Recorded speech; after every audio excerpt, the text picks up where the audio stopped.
Hey, what is up guys? I am back with another video. I know it's been a minute.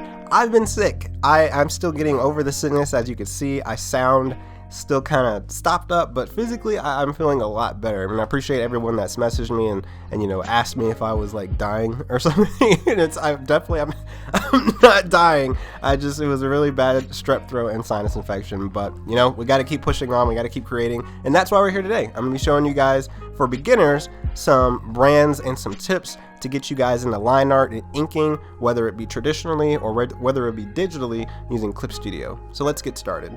So inking, you know, or line art, what do those terms mean? So both of those terms generally mean you're just going over your sketched piece with line art pens or fountain pens to get them to be a very clean look, whether it be traditionally or digitally, to move on to your next step, which would be either color or black and white, depending on if it's an illustration or obviously comic and manga. So tools, as a beginner, where do you find this stuff? You know, when you want to get into line art and inking, you know, where do I go and buy my first set of line art pens? So for me, obviously I went to Hobby Lobby and Michael's. I don't know what stores are in your area, if you have other art stores, but you could find them. You can also find them pretty much in Walmart too, or in basic stores like Target, but they're called fine line pens or fine liners.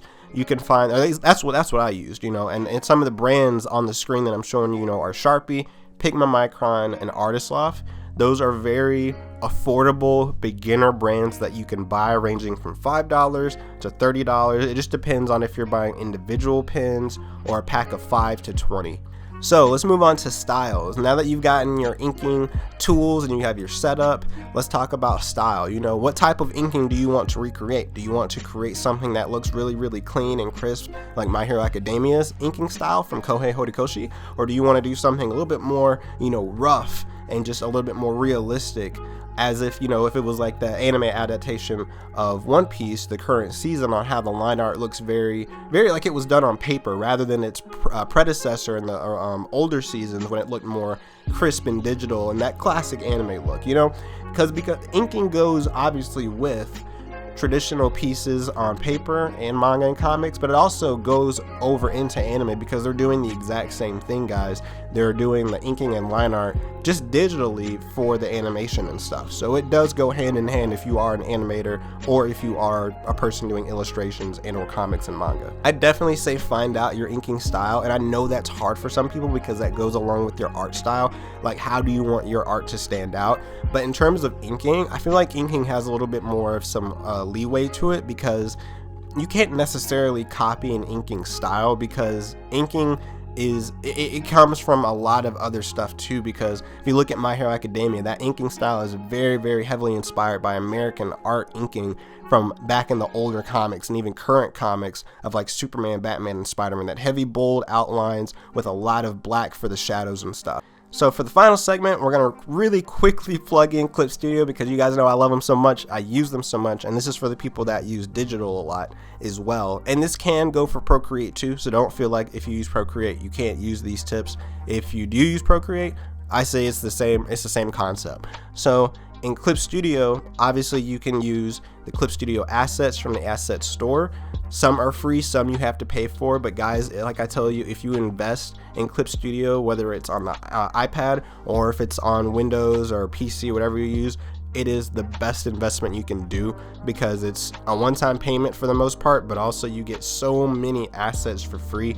So for example, if you want that clean digital look, like, you know, from an artist, you know, from the manga, for example, like Servamp, if you want that look, you could find a pen and download it for free and get that look. If you want something that looks more traditional, like, you know, like Naruto, or like something that's on paper like Black Clover, you can find those pins and you can adjust them and you can make them your own and really get them to look that way. For me personally, I like a solid mixture of both. I've actually updated my inking pen from the traditional one I was using to a more refined one. It still has that look as if it was done on paper, but it's just slightly more pixelized and it looks a little bit more digital as well. So that way, just when it gets printed out into the manga volume, it'll just have a little bit more impact in terms of just the pop and how it looks printed. So definitely guys, invest. And like I said, for Procreate users, this does apply to you as well, because you guys can also download brushes, you guys can also download pins, you can download mostly all your stuff, I'm sure, for free, or you can pay a little bit money for them as well, and then you can customize them for there. So it works both ways. But me personally, I'm an avid I talk a lot about Clip Studio because I've used them for so long, and I just think, you know, in terms of manga and comics, I think they're the best for what they do. So at the end of the day, guys, you know, the major things I can leave you off with is to invest. Definitely invest in getting these tools. If you are working traditionally, definitely invest in these tools. If you are working digitally and you do not have an art software yet, definitely try Clip Studio. They have a free trial, and then they have so much stuff if you do invest some money into it, and you can actually get the full program. I'm telling you guys, you will not regret it. You will not ever go back. You will just love it, and love it.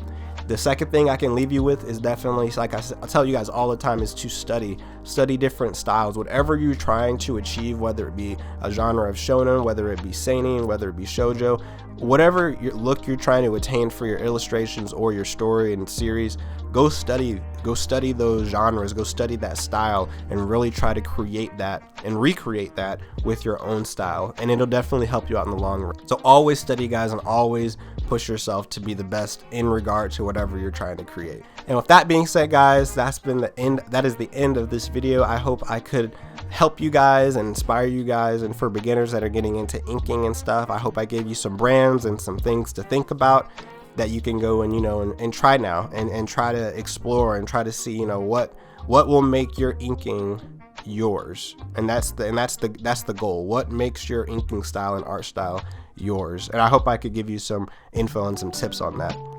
If you guys are interested in checking out my series, Chikara, it is available for free on Pilot Manga by Saturday AM. The link is in the description below. I would appreciate it if you guys definitely check it out. We are going into chapter 9 now, this upcoming Saturday.